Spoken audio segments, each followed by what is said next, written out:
आइए दोस्तों, आज के सेशन में हम बात करते हैं कैपिटल एक्सपेंडिचर की। कैपिटल एक्सपेंडिचर क्या होता है? Capital expenditure refers to the expenses incurred on the assets of the business. जितने भी ह्यूज अमाउंट के एक्सपेंडिचर होते हैं बिजनेस के अंदर, उनको हम कैपिटल एक्सपेंडिचर कहते हैं, जिसको हम कैपेक्स के नाम से भी जानते हैं। Capital expenditure refers to the expenditure incurred to acquire fixed assets. जितनी भी फिक्स्ड एसेट्स होती हैं बिजनेस के अंदर, उनको एक्वायर करने के लिए हमें जो खर्चा करना पड़ता है, बिजनेसमैन को जो खर्चा करना पड़ता है, उसको हम कहते हैं कैपिटल एक्सपेंडिचर। और उससे हमें फायदा क्या होता है, क्यों करना पड़ता है हमें बार बार ऐसा खर्चा? टू इंक्रीज कैपेसिटी, एफिशिएंसी अपने बिजनेस की बढ़ाने के लिए, या फिर useful life of an existing asset. जो भी हमारी एग्जिस्टिंग एसेट्स होती है उनको थोड़ा सा और यूजफुल लाइफ बढ़ाने के लिए उनकी अगर हम खर्चा करते हैं तो उसको भी हम कैपिटल एक्सपेंडिचर कहेंगे। Whose benefit extend beyond one accounting period. जितनी भी हमारी एसेट्स होती हैं उनकी एक अकाउंटिंग पीरियड से ज़्यादा वो हमें बेनिफिट दें हमारे बिजनेस में, उसको हम कैपिटल एक्सपेंडिचर कहेंगे। अगर हम एग्जाम पॉइंट ऑफ व्यू से बात करें तो not all big expenses are capital, benefit period matters not amount. ये लाइन हमें बहुत इंपॉर्टेंट याद करनी पड़ती है, अपने माइंड में रखनी पड़ेगी कि सारे एक्सपेंसेस हमारे कैपिटल में नहीं जाते हैं, बेनिफिट मैटर करता है, ना कि अमाउंट। वाई बिजनेस इनकर capital expenditure? Business capital expenditure इनकर क्यों करता है? ताकि वो अपना बिजनेस बढ़ा सके, बिजनेस ऑपरेशंस को एक्सपेंड कर सके। रिप्लेसमेंट ऑफ ऑब्सोलीट एसेट्स, पुराने एसेट्स जो हैं उनको रिप्लेस कर सके। इंक्रीज इन प्रोडक्शन एफिशिएंसी, जितनी भी प्रोडक्शन एफिशिएंसी है वो इंक्रीज हो जाए। Cost reduction in long run, long time में अगर हम काम कर रहे हैं तो कॉस्ट रिडक्शन बहुत इंपॉर्टेंट रोल प्ले करता है, जिसकी वजह से बिजनेस जो है प्रॉफिट कमाने के लाइन पे चलता है। कंप्लायंस विद द सेफ्टी और रेगुलेटरी नॉर्म्स, इन सब कामों में क्या है, बिजनेस जो है कैपिटल एक्सपेंडिचर इनकर करता है। और रेयर पॉइंट की बात करें अगर हम, expenditure incurred to meet regulatory requirements can be capital if it enhances asset life only. अगर आपकी एसेट की लाइफ बढ़ रही है उस एक्सपेंसेस से, तो ही आप उसको कैपिटल एक्सपेंडिचर काउंट करेंगे। रेयर एग्जाम पॉइंट आपको याद करने की जरूरत है जिससे आपके एमसीक्यूज बन सकते हैं। कैपिटल एक्सपेंडिचर मे और may not create new asset, बिल्कुल इंपॉर्टेंट पॉइंट है। Can improve existing asset, these two points are very important in capital expenditure. Example है, न्यू मशीन अगर हम खरीदते हैं तो कैपिटल एसेट क्रिएशन में काम आ रही है। Heavy overhaul increasing machine life, capital. No new asset is being purchased, but पुरानी जो एसेट हमने परचेज कर रखी है उसके अंदर हम हैवी अमाउंट से ओवरहॉलिंग करा रहे हैं, रिपेयर मेंटेनेंस करा रहे हैं। रेयर एग्जाम पॉइंट क्या होगा हमारा इसके अंदर, capital expenditure does not necessarily result in acquisition of a new asset. अगर हम ओवरहॉलिंग भी करा रहे हैं तो भी उसे कैपिटल माना जाता है। Impact of capital expenditure, it appears in the balance sheet, increases the fixed assets, reduces cash and bank balance, because हम नई एसेट खरीदेंगे या फिर ओवरहीलिंग कराएंगे तो ह्यूज अमाउंट हमें एक्सपेंड करना पड़ेगा।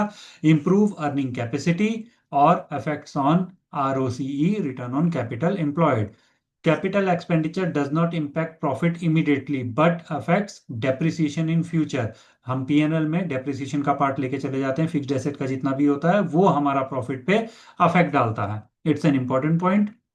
कैपिटल एक्सपेंडिचर जो है एसेट खरीदते हुए डेप्रिसिएशन को भर देता है, जो हम पीएनएल में लेकर जाते हैं। Depreciation is charge over useful life and it profit reduces gradually not immediately, धीरे धीरे करके हमारा प्रॉफिट जो है कम होता है। Capital expenditure indirectly affect PNL through depreciation because of the assets which we have acquired, we have to provide depreciation on that year by year.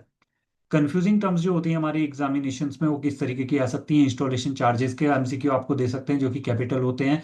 Carriage inward for machinery capital count होता है। Major repairs increasing life capital count होता है, जबकि white washing और normal repairs अगर होंगी तो वो रेवेन्यू एक्सपेंडिचर के अंडर आ जाते हैं। All cost to bring asset to usable condition is called capital expenditure. Rarely tested but high scoring points क्या होंगे हमारे, सेकंड हैंड एसेट परचेज अगर होती है तो वो कैपिटल काउंट होती है। लीगल फीस अगर हमने दी है एसेट परचेज करने के लिए तो वो हमारी कैपिटल काउंट होती है। Test runs before production, that is also capital. Trial production loss अगर हो जाता है तो उसे हमें कैपिटलाइज करना पड़ता है। रेयर एग्जाम पॉइंट क्या करेंगे हम, किसको लेके चलेंगे? Expenses before commencement of business are capital in nature. Capital expenditure, कुछ पॉइंट्स हैं जो हमें याद रखने की जरूरत है कैपिटल एक्सपेंडिचर से, देख लेते हैं। Capital expenditure is incurred to acquire improve fixed asset with long term benefit. First point. Second point will be benefit of capital expenditure extends beyond one accounting period. Second point. Third is it is non recurring in nature, बार बार नहीं होती, huge amount हम एक ही बार business में लगाते हैं या फिर थोड़े टाइम के बाद लगाते हैं। Capital expenditure is shown in balance sheet, not in the P&L account.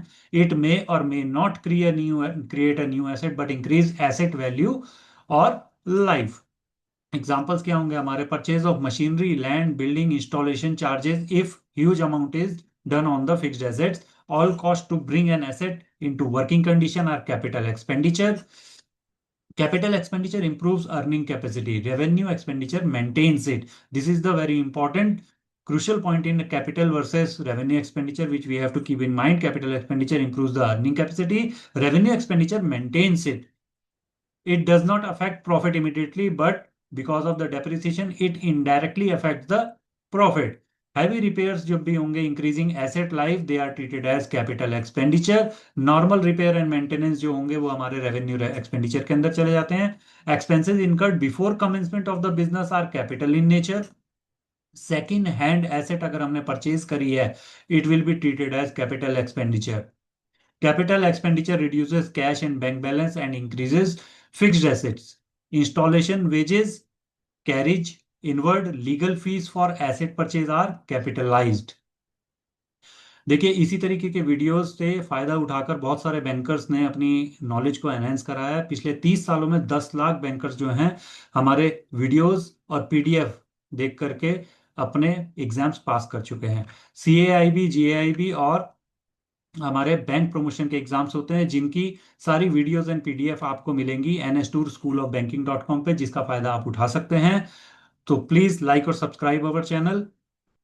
चलिए देखते हैं कैपिटल एक्सपेंडिचर से हमें किस तरीके के एमसीक्यूज मिल सकते हैं। Expenditure incurred to purchase the machinery, अगर हमने परचेज करने के लिए कोई एक्सपेंडिचर करा तो क्या वो रेवेन्यू एक्सपेंडिचर होगा, कैपिटल एक्सपेंडिचर होगा, डेफर्ड रेवेन्यू एक्सपेंडिचर होगा या फिर कैपिटल लॉस होगा? सिंपल सा आंसर है, अभी हमने ऊपर भी पढ़ा कि इसका आंसर होगा capital expenditure, because machinery gives long term benefit, capital expenditure के अंडर आएगी। सेकंड एमसीक्यू में जाते हैं। अगर हम capital expenditure is shown in trading account, P&L account, balance sheet या कैश फ्लो स्टेटमेंट, आंसर होगा हमारा सी, बैलेंस शीट, क्योंकि लॉन्ग टर्म के लिए है। Capital expenditure creates improves assets, that comes under balance sheet. थोड़े से हार्ड अगर एमसीक्यू हो जाते हैं तो which of the following does not necessarily create a new asset? कौन सी ऐसी चीज है जो न्यू एसेट नहीं बना रही है? Capital expenditure, revenue expenditure, capital loss या रेवेन्यू लॉस? हमारा आंसर होगा A, capital expenditure new asset necessarily नहीं बनाता है। कैपिटल एक्सपेंडिचर में ओनली इंक्रीज एफिशिएंसी और life of the asset. Hard MCQ 2, which expenditure affects profit indirectly? That will be your capital expenditure। जैसा कि अभी हमने पढ़ा कि डेप्रिसिएशन जो होता है हमारा प्रॉफिट एंड लॉस में जाता है। ट्रिकी क्वेश्चन अगर आपके पास आए तो heavy repair expenses that can increase the life of machinery are treated as